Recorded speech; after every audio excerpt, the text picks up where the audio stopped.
What's up, guys? Dante here, aka Game Fiend of all games, and I'm back with another Dramascripted, not on a Saturday, but it is Dramascripted nonetheless. I am recording this on a Thursday, the night after Dynamite that was on TBS due to hockey.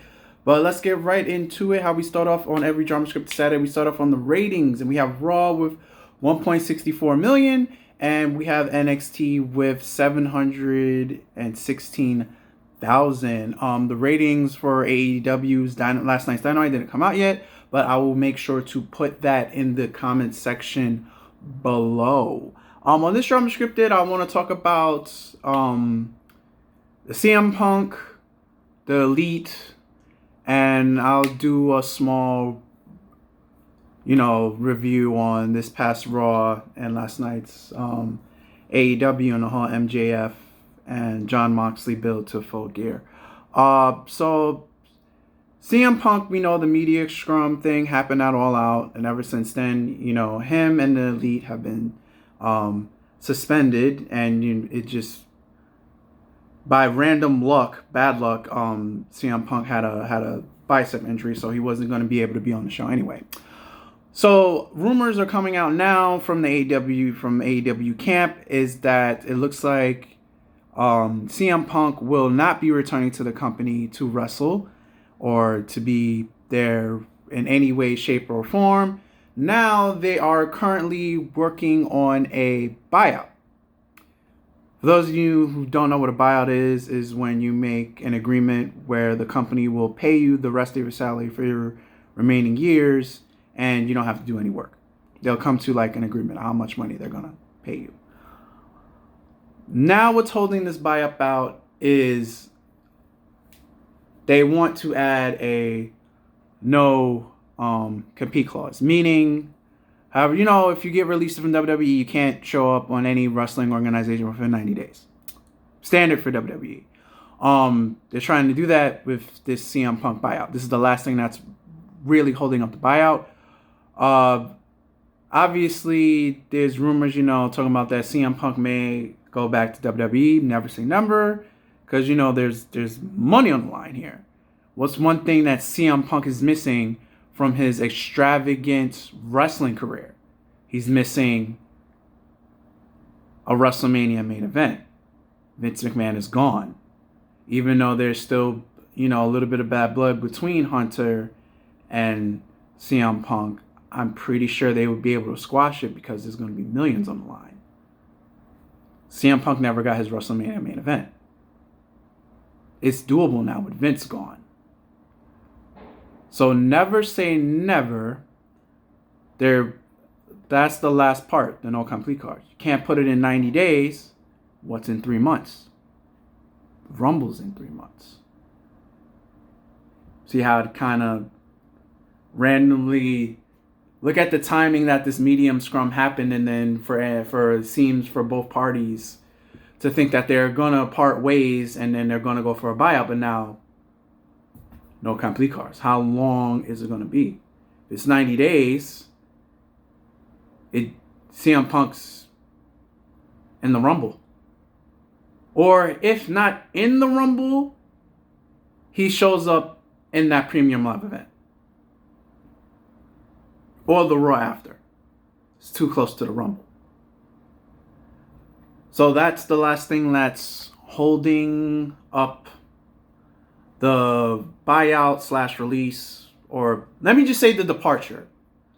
The departure of CM Punk officially not being under contract with AEW.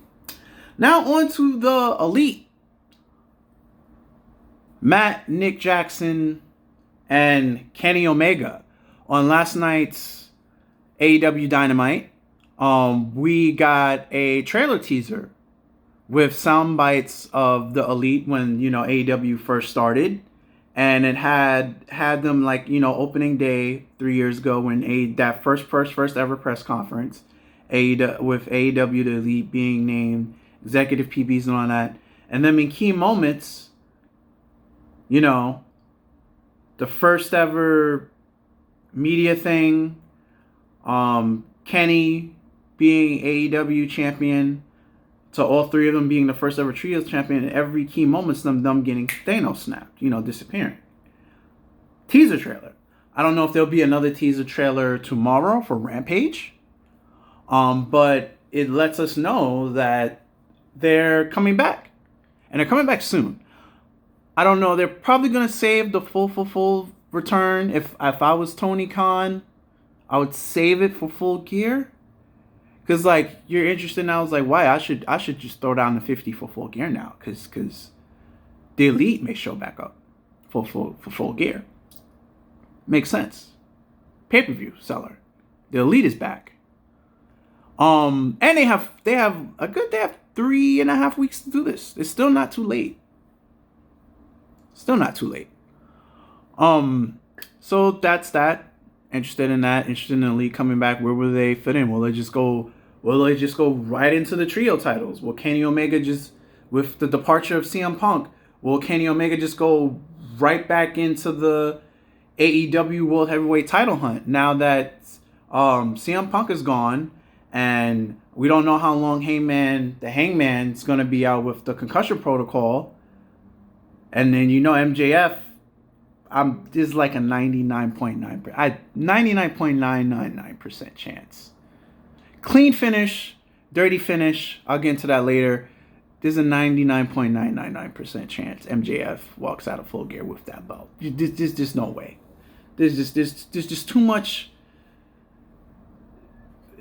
Fans all over him, me included. There's just too much good stuff surrounding MJF right now. You have to put the title on him at this point. He's just too hot. So 99.999% chance that MJF walks out of that building with that belt. So do you just throw Kenny Omega there? You already gave. They made. I honestly feel that Atlantic title was just made for Orange Cassidy. So Orange Cassidy has a belt, so we don't have to worry about Orange Cassidy's come up. Wardlow has the TNT title, which there was no Wardlow on Dynamite last night. Just weird. There's no Jade Cargill either. But that ROH title was on Dynamite last night. And that pure ROH champion was on Dynamite last night. And they both lost to Combat Club. After Combat Club overcame all the distractions. That's weird. I don't know. Too many wrestlers, not enough TV time. I feel you should make time for all your champions. And when I mean your champions, AEW, I mean your AEW champions. Not ROH. Not, even though FDR is good, not FDR, who has every major fucking tag title besides WWE because obvious reasons. Not, even though they weren't wearing it, not, Sammy Guevara and his wife with the mixed tag, your champions, AEW champions, because we're watching an AEW show. So you want to put your AEW champions as the focal point of your AEW television programming. There's a reason why you're never going to see that never World Heavyweight Champion on Carl Anderson's waist on a WWE product, because WWE wants you to focus on their product, on their champions. I get that Tony Khan owns ROH. Get that. But, having FDR come out with 3 tag team championship belts and then have them lose to Swerve. Granted, it was through interference, but having them lose to Swerve and Keith Lee, and we're going to get this the Acclaim versus Swerve and Keith Lee for the 3rd time. FDR, looking at FDR, like, obviously, I'm the 1%. If you watch this video, you're the 1% of the diest of hardcore wrestling fans. Like, if I'm just a casual and I just watch AEW for face value and I just watch WWE face value, these guys have 3 fucking title tips belts. They should be the better tag team. And their claim only has the AEW tag team titles. So it's just, just word of eye. I guess, I don't know. That's how I see things. I don't know. Maybe I'm just different. Maybe I'm digging too deep. I don't know. But, like, that's just me. Like, off rip, face value, if you shove FDR out there with every single major tag title, and then you put the Acclaim next to them, FTR looks more dominant because they have more tag belts. It's just like if WWE would have let the Dudley Boys come out with every single tag team championship that they've won over the years before they eventually got the WWE, or back at the time WWF tag team titles, Hardy Boys would look like shit next to them. I'm just speaking facts. So that's just my thought, just how I see things. When it comes to MJF and Jon Moxley build, I'm loving it. Now it's looking like there's a double turn going on. I feel that this is a double turn with the Firm. I mean, in MJF's promo, I'll count the William Regal thing that he did last week. I'll count that as him turning face. So we're gonna say that this was his second face promo. So did a good job. Even though he snuck some sheep marks in Virginia as a whole, but overall, he's over. The man can do no wrong. I mean, for the people that know, Renee is married to Jon Moxley. Did the whole entertainment thing, mock Jon Moxley, acted like if he was Jon Moxley right in front of Renee. And actually, at one point during the promo, he told Renee to shut up. I mean, and this is the man's wife. Like, this is the man's in real life wife that you're speaking to. So it was great. Renee is fantastic. How she could just take all this heat and this quote unquote kayfabe that MJF is doing. It's just fucking fantastic.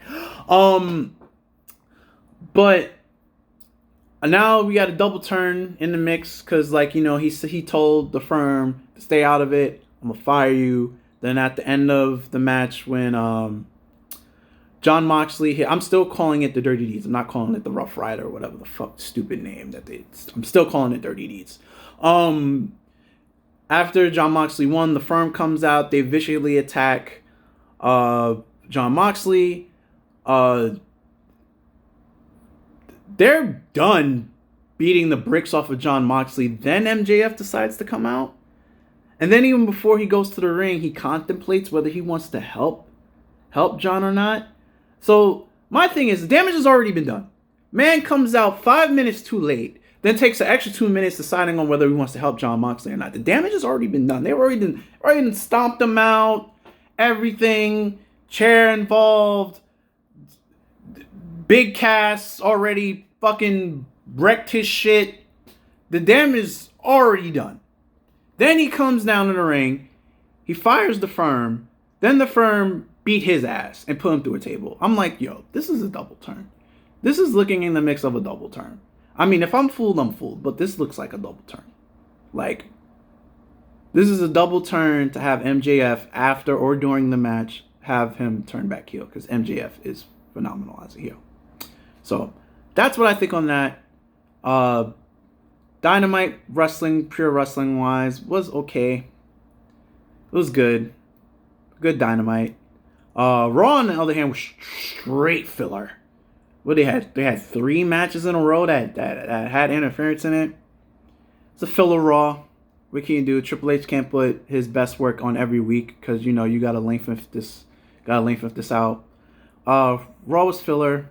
Only thing good we got out of it was the continuation of Lee and Seth Rollins story, and Nikki Cross is back, which that's gonna have me tune back into next Raw by default.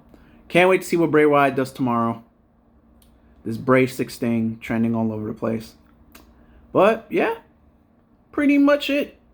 Just can't wait to see what's gonna go on. What's gonna go down on SmackDown with what Bray Wyatt has for it. The Johnny Gargano and Miz thing. Ciampa's actually injured. He tore a ligament. He tore a ligament somewhere in its hip, and that's like it looks really, really bad, or it looks like shredded cheese. If something looks like shredded cheese, and it's something Switch is definitely torn.